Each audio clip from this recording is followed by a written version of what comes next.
Our next milestone in our trek through the year is the American Thanksgiving holiday. This started in 1621, as you'll find out from today's story. The story is told by Albert F. Blaisdell, and it's called The First Thanksgiving.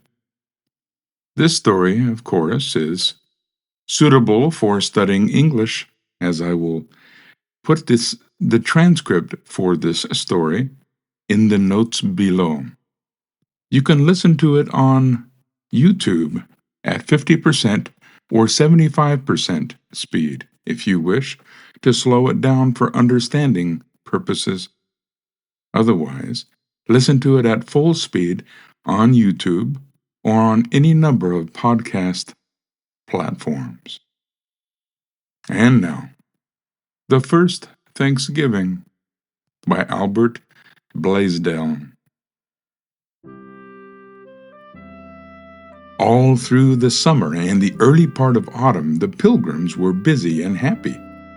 They had planted and cared for their first fields of corn. They had found wild strawberries in the meadows, raspberries on the hillsides, and wild grapes in the woods. In the forest, just back of the village, wild turkeys and deer were easily shot. In the shallow waters of the bay, there was plenty of fish, clams, and lobsters.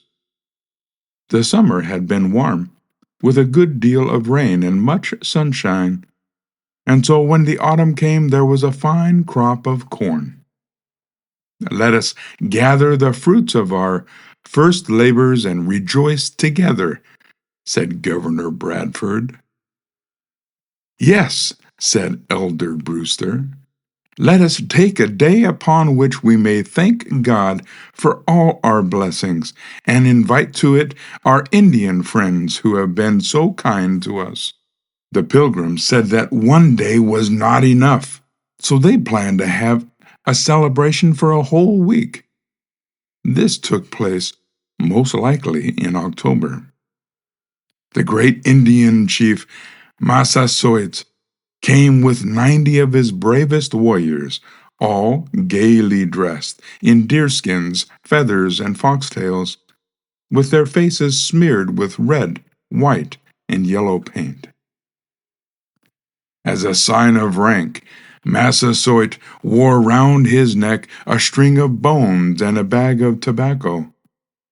In his belt he carried a long knife. His face was painted red, and his hair was so daubed with oil that Governor Bradford said he looked greasily.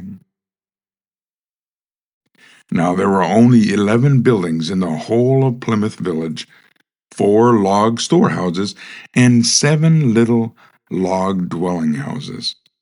So the Indian guests ate and slept out of doors. This was no matter, for it was one of those warm weeks in the season we call Indian summer. To supply meat for the occasion, 4 men had already been sent out to hunt wild turkeys. They killed enough in one day to last a whole company almost a week. Massasoit helped the feast along by sending some of his best hunters into the woods. They killed 5 deer, which they gave to their pale-face friends, that all may have enough to eat.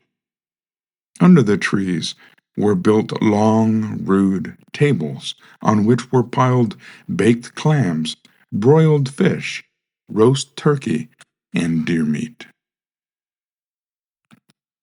The young Pilgrim women helped serve the food to the hungry redskins. Let us remember 2 of the fair girls who waited on the tables. One was Mary Chilton, who leaped from the boat at Plymouth Rock. The other was Mary Allerton. She lived for 78 years after this first Thanksgiving, and of those who came over in the Mayflower, she was the last to die. What a merry time everybody had during that week. It may be they joked Governor Bradford about stepping into a deer trap set by the Indians and being jerked up by the leg. How the women must have laughed as they told about the first Monday morning at Cape Cod when they all went ashore to wash their clothes. It must have been a big washing, for there had been no chance to do it at sea. So stormy had been the long voyage of 63 days. They little thought that Monday would afterward be kept as wash day. Then there was young John Howland, who in mid-ocean fell overboard, but was quick enough to catch hold of a trailing rope. Perhaps after dinner he invited Elizabeth Tilley, whom he afterward married, to sail over to Clark's Island and return by moonlight. With them, it may be, went John Alden and Priscilla Mullins, whose love story is so sweetly told by Longfellow. One proud mother, we may be sure, showed her bright-eyed boy, Peregrine White. And so the fun went on. In the daytime, the young men ran races, played games, and had a shooting match.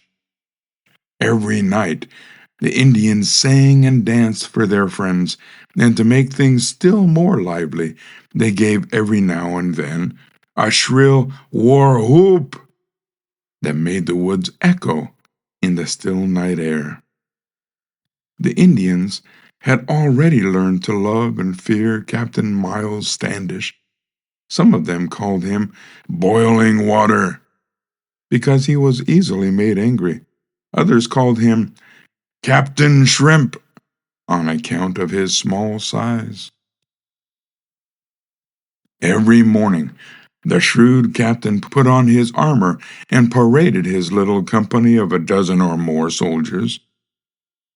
And when he fired off the cannon on Burial Hill, the Indians must have felt that the English were men of might, thus to harness up thunder and lightning.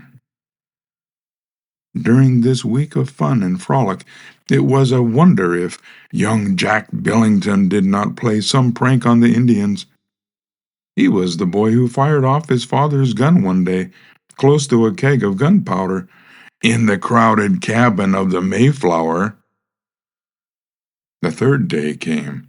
Massasoit had been well treated and no doubt would have liked to stay longer. He said he could stay only 3 days. So the pipe of peace was silently passed around. Then, taking their presents of glass beads and trinkets, the Indian king and his warriors said farewell to their English friends and began their long tramp through the woods to their wigwams on Mount Hope Bay. On the last day of this Thanksgiving party, the Pilgrims had a service of prayer and praise. Elder Brewster preached the first Thanksgiving sermon.